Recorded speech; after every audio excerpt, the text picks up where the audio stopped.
Wyobraźmy sobie, że w Polsce powstaje ministerstwo, które się nazywa Wartości i Przejrzystość. Natychmiast rozległyby się głosy śmiechu, drwiny, a nawet oburzenia, że to jest absurdalne.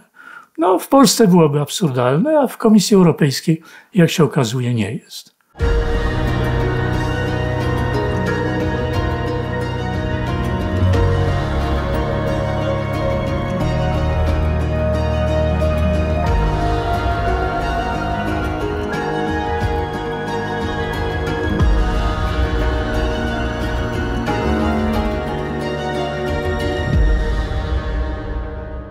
Unia Europejska wymaga głębokiej reformy.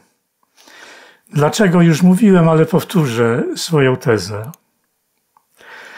Unia Europejska ignoruje, łamie, obchodzi, gwałci podstawowe zasady, jakie wypracowały kraje zachodnie w swojej historii.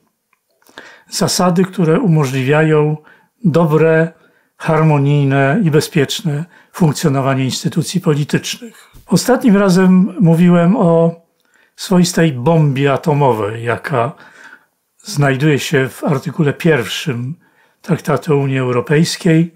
Coś, co umożliwia takie właśnie niepoważne i niedobre traktowanie istniejącego prawa. Dzisiaj chciałem powiedzieć o innej zasadzie, która jest łamana, która dotyczy Komisji Europejskiej.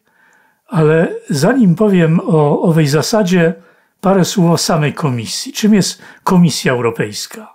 To jest teoretycznie przynajmniej władza wykonawcza, a więc coś w rodzaju rządu, europejskiego rządu, który składa się z ministrów nazywanych komisarzami. Każdy kraj może wprowadzić, nominować kandydata czy przyszłego komisarza. Wobec tego mamy 26 ministerstw, wyłączając stanowisko przewodniczącego, obecnie przewodniczącej Komisji Europejskiej. 26 ministerstw. Czy to jest dużo? No to zależy. Nie tak bardzo, jeżeli będziemy mówić o krajach członkowskich. No ale kraje członkowskie, rządy krajów członkowskich zajmują się całością życia zbiorowego. Natomiast to, czym się zajmuje Komisja Europejska, czy Unia Europejska w ogóle, jest dość ograniczone. Ta liczba powstała i ta ilość ministerstw powstała trochę na siłę po to, żeby każdy kraj miał swego komisarza. No, niektóre ministerstwa europejskie, niektóre teki wydają się sensowne. No, jeżeli mamy, powiedzmy, cyfryzację. Jasne, jest to kompetencja Unii. Mamy rolnictwo w porządku, rybołówstwo. Mamy gospodarkę w porządku. Ale mamy też inne ministerstwo, inną tekę, która się nazywa Gospodarka służąca ludziom. No i to już wydaje się jednak nieco problematyczne.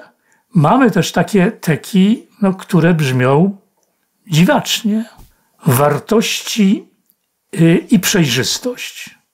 No wyobraźmy sobie, że w Polsce powstaje ministerstwo, które się nazywa Wartości i Przejrzystość. Natychmiast rozległyby się głosy śmiechu, drwiny, a nawet oburzenia, że to jest absurdalne. No w Polsce byłoby absurdalne, a w Komisji Europejskiej, jak się okazuje, nie jest. Albo równość. No, równość jest to oczywiście ukochane hasło w Unii Europejskiej, no ale czym się może zajmować komisarz do spraw równości? Mieliśmy niedawno tego przykład, mianowicie dokument, wytyczne odnośnie używania równościowego języka w Unii Europejskiej czy w instytucjach, były także poza nimi. I to był dokument horrendalny. Państwo może pamiętacie, tam były takie wytyczne, na przykład, żeby nie używać nazwy Boże Narodzenie, albo żeby nie używać imion chrześcijańskich, takich jak Jan i Maria, no bo to może wykluczać.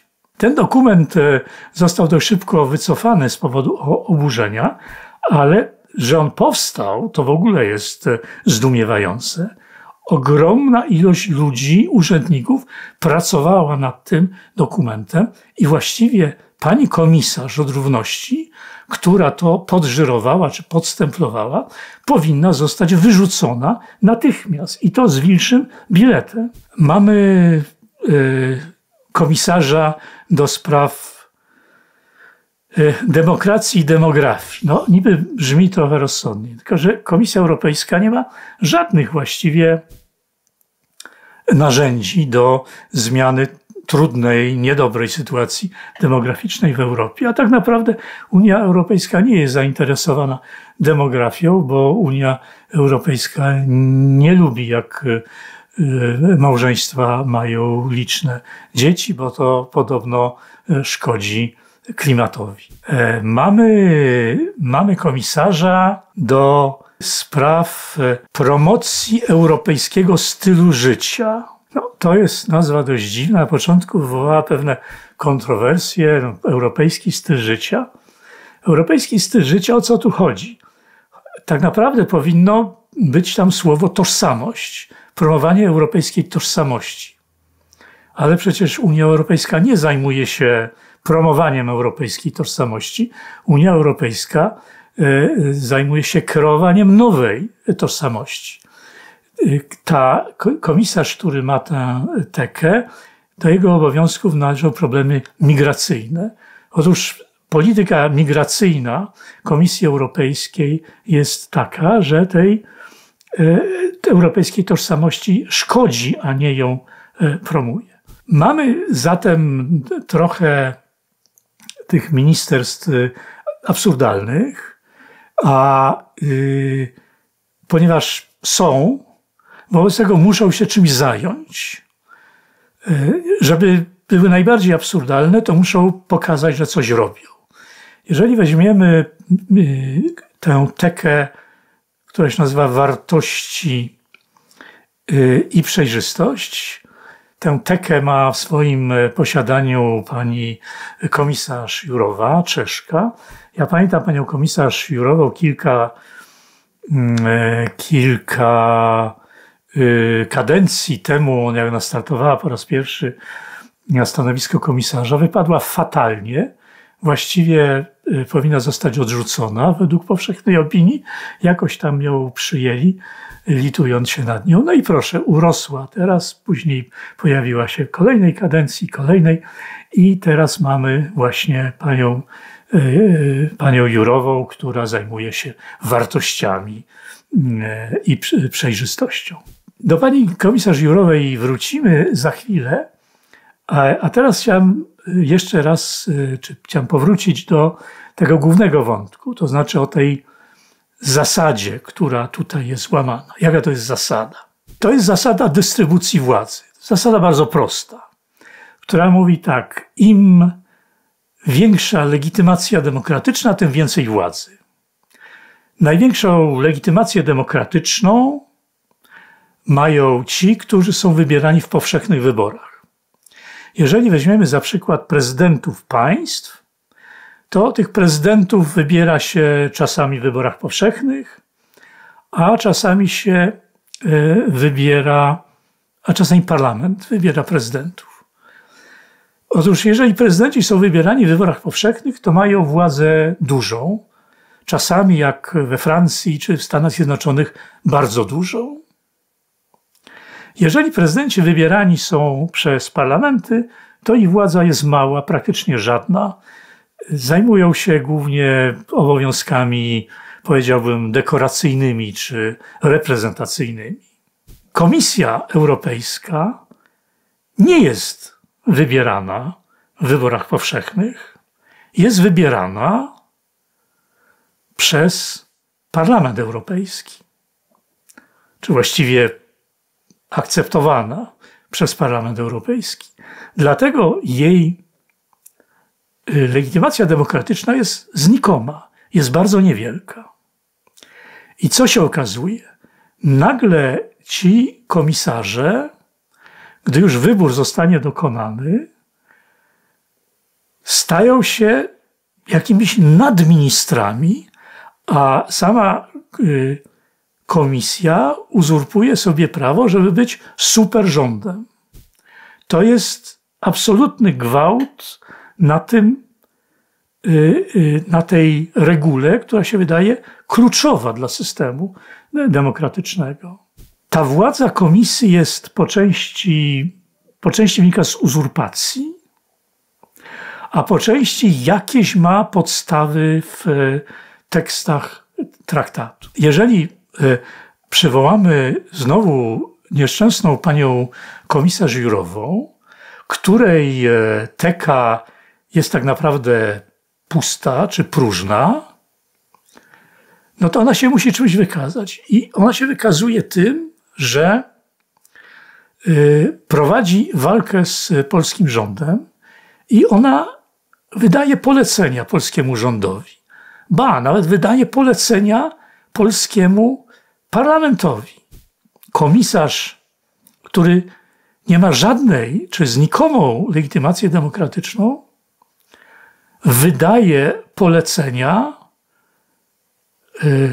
grozi, wygłasza pogróżki wobec instytucji w pełni demokratycznych. To jest coś absolutnie zdumiewającego.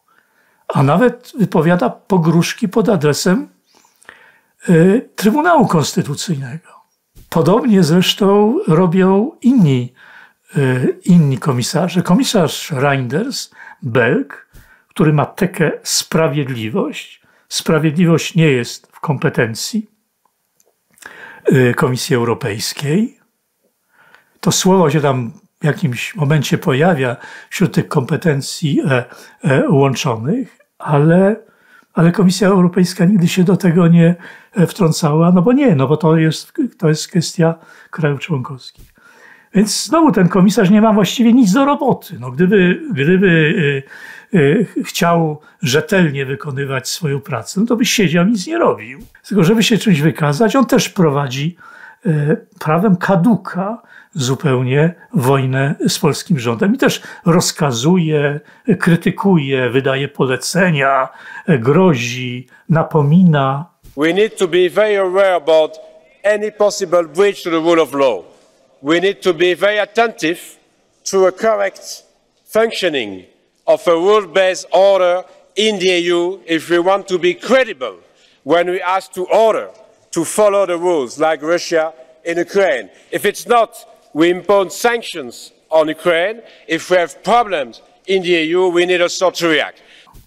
Ale powiedziałem, że to nie tylko jest to, że ta władza jakoś tak, władza komisji, tych komisarzy wyrosła samoczynnie na zasadzie uzurpacji. Jeżeli sięgniemy do traktatu o Unii Europejskiej, to zobaczymy, że język, jakiego się tam używa, jest językiem bardzo niejasnym. A jeżeli język jest niejasny, no to oczywiście wszystkie możliwe wnioski można wyciągnąć. Tam się mówi, że Komisja Europejska wspiera ogólny interes Unii Europejskiej.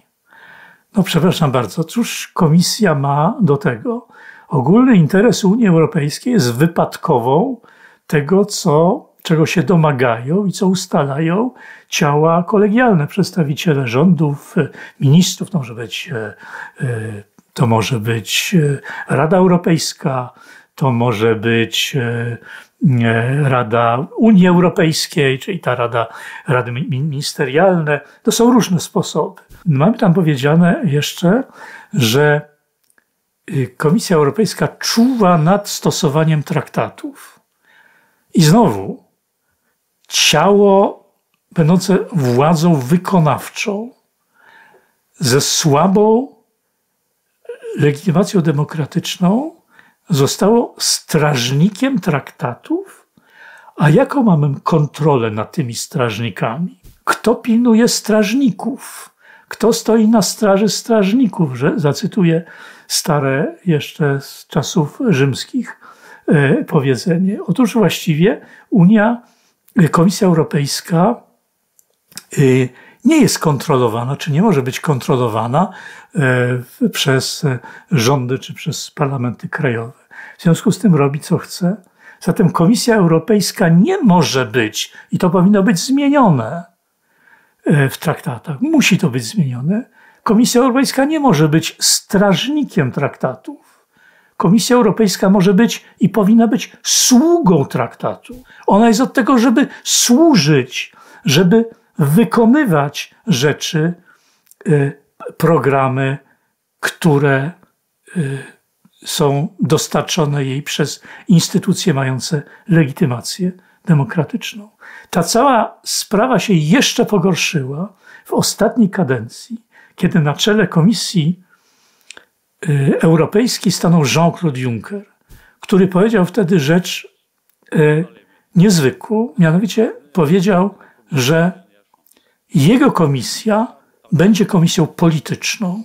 W tej obecnej kadencji, gdzie na czele stoi Ursula von der Leyen, to się nie zmieniło. To ciągle jest komisja polityczna. A więc mamy oto instytucję niedemokratyczną, która stawia się ponad rządami, ponad parlamentami, a nawet ponad sądami, która jest i funkcjonuje jak instytucja polityczna. Polityczna, powtarzam, bez legitymacji demokratycznej, to znaczy taka, która realizuje pewien program partyjny i która walczy i która jest w opozycji do innych partii, które nie podpisują się pod jej programem. I tu już wchodzimy na teren zupełnej politycznej samowoli. I to będzie musiało być zmienione i to radykalnie.